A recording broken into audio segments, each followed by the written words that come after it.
Assalamu alaikum, everybody. Welcome to the final podcast of the year.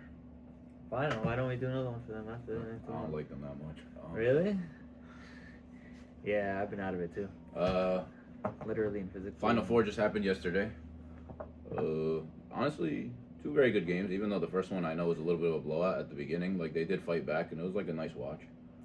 I'll say good games, but I expected them to be better. Yeah, I agree. There was good intensity though. I liked Yeah. everybody fighting. Yeah. Like the hard defense was being played by both teams. I like that. Yeah. All right, first game, Rafah versus Bethlehem. This is an upset, no? Yeah. Record-wise too. Bethlehem was the second seed. They were undefeated for a good portion of the season, and Rafah was an afterthought for the most. In of a the way, season. like even though they were good and the games that they lost, they were missing their key guys.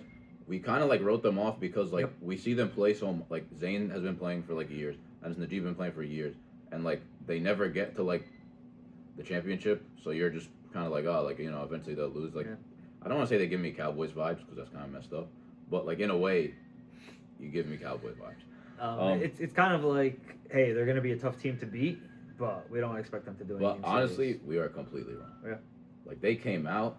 Wow. Two games in the playoffs, back to back, that we expected, a different outcome, and they punched both teams in the mouth right away. I love how they all gelled this season. How they all are like mad unselfish, and they're just fine with whoever taking the shots, and everybody gets an even amount. Like it's actually beautiful to watch. And on top of that, everyone's fine with it. Like everyone's fine with they're fine taking accountability, 100%, and allowing 100%. others to like yell at them in the right way. Right. I mentioned it a couple weeks ago. Like Enes and Zaino like go at each other and be like, "Yo, do this instead. Do this instead." Like I saw yesterday, Enes got a little bit like lackadaisical with the ball at the end of the game. He turned the ball over. The second one, he almost turned it over. Instead of like flipping out or anything, Zayn just came up behind him. He was like, "Yo, Enes, just be careful. Like there's guys coming behind you. Like let's get it out of our hands quickly." Yeah. I loved how like there was a possession where they maybe got like 6 rebounds in a row, and every single one nobody forced anything. Kick it back out to the top. Let Joey run the show. Joey is letting Enes get it in the post. He's letting Enes Najib slash. He's letting Zayn do what he needs to do. Like I just really liked how they were playing. They played like a good collective unit. Honestly, it was very nice to watch. Honestly, I'm shocked. Like I feel like Zayn had a way bigger imprint on the game, and like he had 15 rebounds, 4 assists, 3 blocks. Like yeah, he did amazing, but I thought he scored more points. And honestly, like I didn't even I don't really remember Enes Zarbi or Enes Najib scoring like that. Enes Najib, I remember in the second half he had very like a couple nice layups, like tough, like nice touch, like he underhand it, hit off the glass and stuff. It was clean.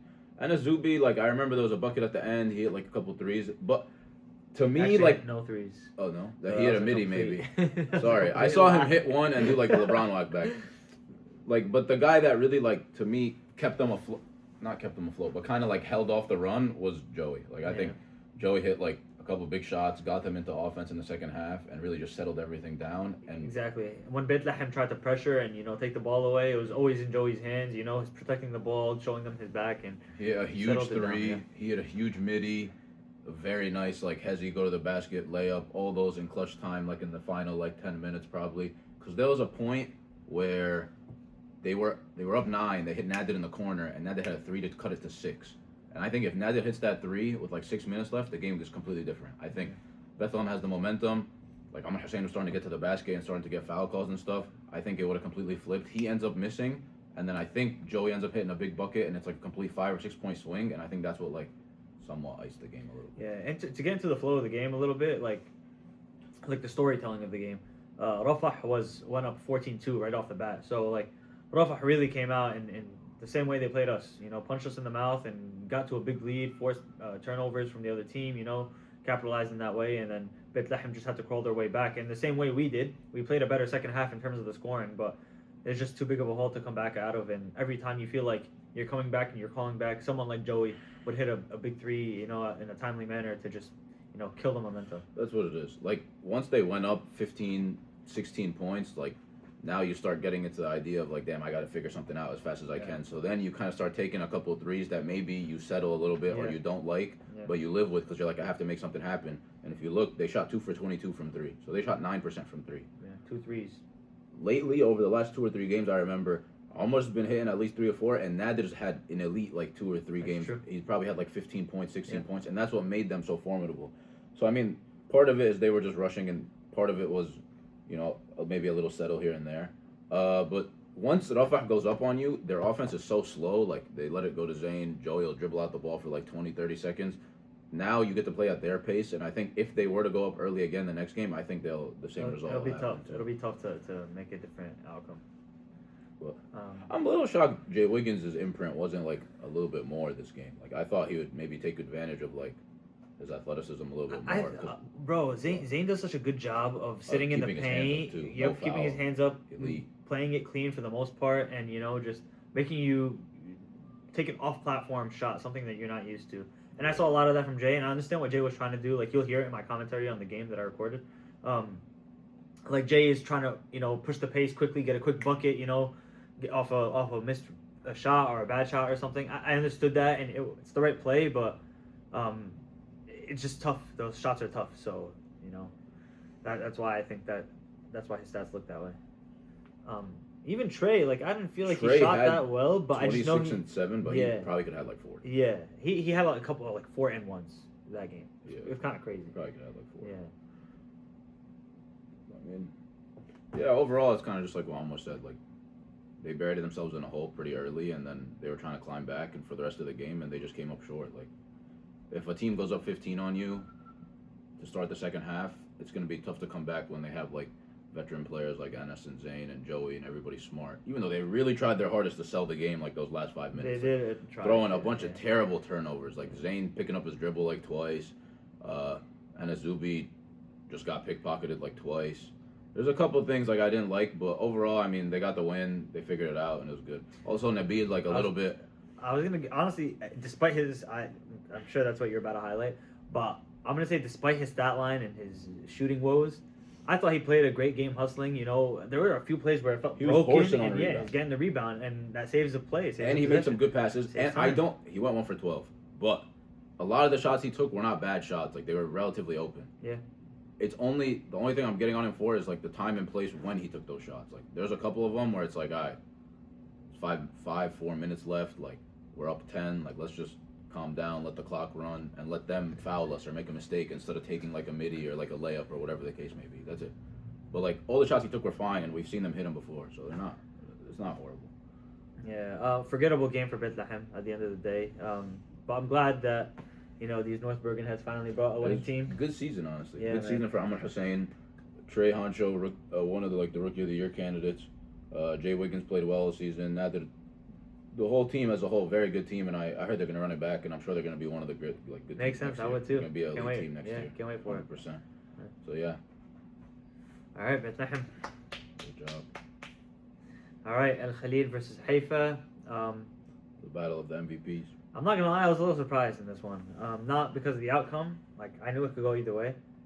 But I'm surprised that I feel like Haifa went away from their game that they're used to, 100%. and I'm gonna credit that to the defense of Al Khalid, the pressure that they put on.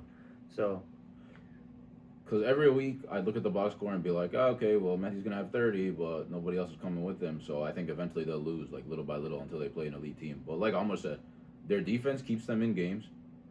They play like a team. They all know their roles. Nobody takes any bad shots, honestly, most of the time. And I think that's what got them to win. They sped up Shazib a lot. Yeah. Like, the whole season, I didn't see Shazib play point guard at all. This season, because he didn't feel like he was getting the ball that much, he played point guard, and he, like, kind of took it upon himself to get some shots, and he took a couple really tough ones. Like, he made a couple, which were, like, obviously Shazib's going to do that. But he took a couple very tough ones, and they kind of just forced him into the lane and just crowded him, and he lost the ball a couple times. Himi face guarded Amir Charkis. So credit to Himi, obviously, for keeping him for 40 minutes. I also feel like Haifa kind of phased him out of the game because they saw that Himi was face guarding him, and they were like, they didn't really look for him. I think they could have looked for him a little bit more. Mm-hmm. So my 2 cents on Haifa is, look, I've seen them all season play such a beautiful game, especially in the half court. A lot of movement, a lot of quick passes, not too many dribbles. But people like Himi, people like Bara, Ismail, these players and Gub are like pressuring up really high and it's forcing you guys to make quick decisions that you're not used to or comfortable with, and it changed your game. And I feel like you guys could have settled down and like taken a timeout to just go back to what you guys are good at. Honestly, there was a point in the game where Amid hit those 2 threes later in the game. I completely forgot he was on the court. That's what it I was is. like, oh shoot, Amir's here, bro, and he's getting hot. You know, he's about to get dangerous for Yeah, I Khalid. agree. But you know, like I feel like it should have been together the way you guys have been doing it all season earlier on in the game. You know, that was just I don't think they, yeah, like he said, I don't think they utilize like the screens that they typically do. They usually set a couple more down screens. They didn't do much of that either. Like there was at the beginning of the game, they did a handoff with Amir. Amir got downhill, got to the basket, made a layup, and then they did it again, and he got fouled. Like I feel like they could have utilized that a little bit more. But I mean, at the end of the day, like the Khalid defense, like Yeah, did what they had to do, for and sure. that's what great defenses do. Yeah. And then I mean, Mehdi had another 28-5. Like this is actually like this. I think that's his average, 28 points.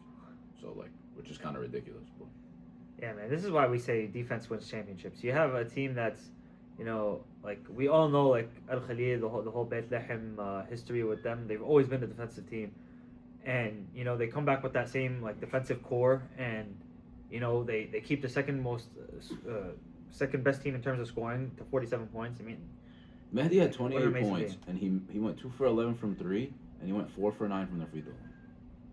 So like, realistically, like if he shoots his average, which is like another 2 or 3 threes that he makes, and then he hits like his free throws, he probably has like 40, which is pretty crazy. wow, he's actually averaging 27. I might just mess around and average 30 next season. But the unsung hero of the team, and I think people were saying it in the chat, was Hemi. Like Yeah. Hemi was horsing on the rebounds. Rebounds, you know, pressure Rebounds, as usual. pressuring, Hit a steals. three.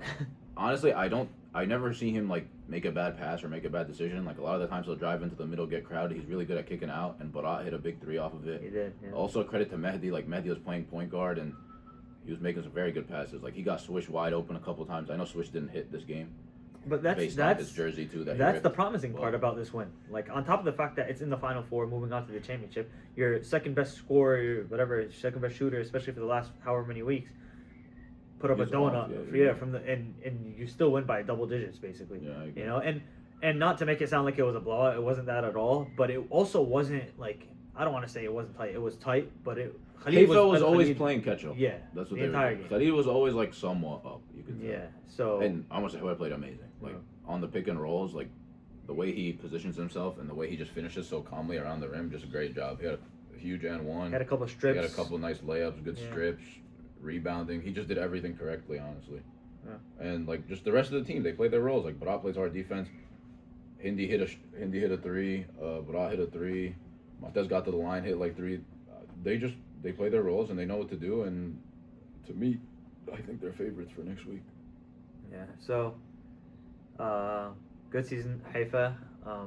Very good season. Great Sure, season. you were the Shazay. favorite to a lot of other people.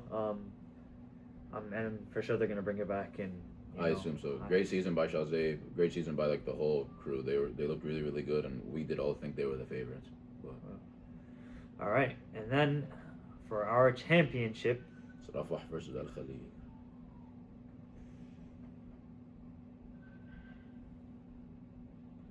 What? Nothing. Oh yeah. I mean, to me, I think it comes down to can Rafah keep up the energy in the second half.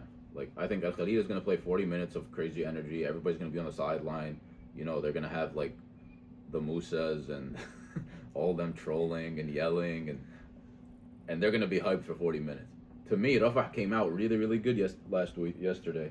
But the second half, they kind of died down a little. And if they do that against Al Khalid, I think Al Khalid's going to make them pay. Like, I think they're going to get in transition. Like, Mehdi's going to get layups. I think they're all going to get layups. And I think that's where it could get scary for Rafah. At the same time, if Zayn were to take advantage of his size, take advantage of his post game and play out of the post, and, you know, they're going to double you and kick it out and play very good team basketball and just play their game, kind of like what Alma was saying before. If the Al Khalid defense can't push Rafah off their game, I think Rafah has a very good shot to win. I have a few. Let me just first start this off by saying I think honestly at the end of the season, in retrospect, I think both of these teams are the two teams that are most deserving of being in this position. You know, through all the woes that they've had, they end up showing up and playing out, and you know, showing that defense is the key, and you know they deserve to be here. What I will say though is, piggybacking off of what Tawfiq said, I think Rafah is going to need to lean on Zayn. I think Zayn is going to have to show up, and you know, like the guards of Al Khalid are really suffocating. So defensively, so if Rafah really wants to win, they're going to have to play off of Zayn, and Zayn is going to have to, you know, use his physicality and his IQ to his advantage, and I think that could be the difference in the game. Al Khalid is going to do their thing. They're going to score their points. You know, it might not be crazy points, and I believe Rafa has some of the personnel to really help. You know, limit Mehdi. You know, like I'm thinking Joey. I think if Joey locks in, he could do a pretty well job on Joey Mehdi. with Zayn sitting. But Mehdi's going to score 25, one way or the other. And I think where Al Khalid really has the advantage that we might not have talked about or realized was we're playing on a bigger court. We're playing on a bigger court, and that's you know, Zayn just sitting down low won't be as big of a factor as it would have been in Hoop Heaven, for example. Yeah. So, that's my 2 cents. Who do you have? The two guards can't be lackadaisical. Like Enes Zubi and Enes Najib cannot be lackadaisical with the ball at all. Yeah. They can't like they're both tough shot makers, but I don't think they should rely on like Enes one like step back or like Enes Najib driving into the paint spin move, like things like that. Just because if they were to miss early, they're gonna get out and you're gonna get in transition. I think you're gonna put yourselves in a hole. I heard, this is allegedly from sources, that Ahmad on the bench was saying he's gonna run box and one. On Mehdi? Yeah. Make Which I'm not mad at. Yeah. But the box and one only works if you guys slow it down, play at your pace, and not allow them to get in transition. Well, if they play box and one, like this is Swish and Hindi's game. 100%. They have to show up 100%. and show out, Yeah, I agree. and I believe they can. I definitely think they can. Yeah. But I think I might side with Khalid just based off what I watched yesterday. I think the defense is just very suffocating. Yeah, no, it's understandable. Like the way Joe Shiesty was looking yesterday was very interesting to see. Very good to see. Very good to see. Good to see him and Enes. I think Rafa has played differently in this playoffs. Like, I think we're overlooking it maybe a little bit, and I know Doc is gonna come with the plan. Is K9 still in chamber? He's I kind don't bro. know what's He's going on, he's bro. like Tai Lung right now. You know, he's just there. I looked out of the Doc. Where's? I'm like, bro, it's semifinals. What do you mean? So Secret Weapon is coming. It's coming for this game. He better. RoboCop. He doesn't have to be shot. The Winter Soldier. Yeah, and then I think the guards are gonna be okay, and I think they're gonna continue what they started and finish the Cinderella story. Though it's not really that. They got the size on them. Like Enes Najib and Enes Zubi both like to use their body a lot and get to the rim. Yeah. And they're bigger than the guards that are going to be guarding them. So like I wouldn't be shocked if Rafah. To me, the deciding point is Rafah won't be able to last 40 minutes on the big court It could for very well 100%, happen. and I think Khalid just has a little bit more stamina. That's what I think. It's gonna be a low scoring game. Yeah, I agree. 40s, maybe. If they get into the 50s, it's gonna be a Khalid win in the 50s. But good luck to both teams, and inshallah we have a good. Inshallah. Inshallah we have a good game. All right. See you guys, inshallah. All right. Nothing else. No, that's it. So, Infinity Sports Club. That's where the game is. they Do not know, drive they to know, Hoop Heaven. they know.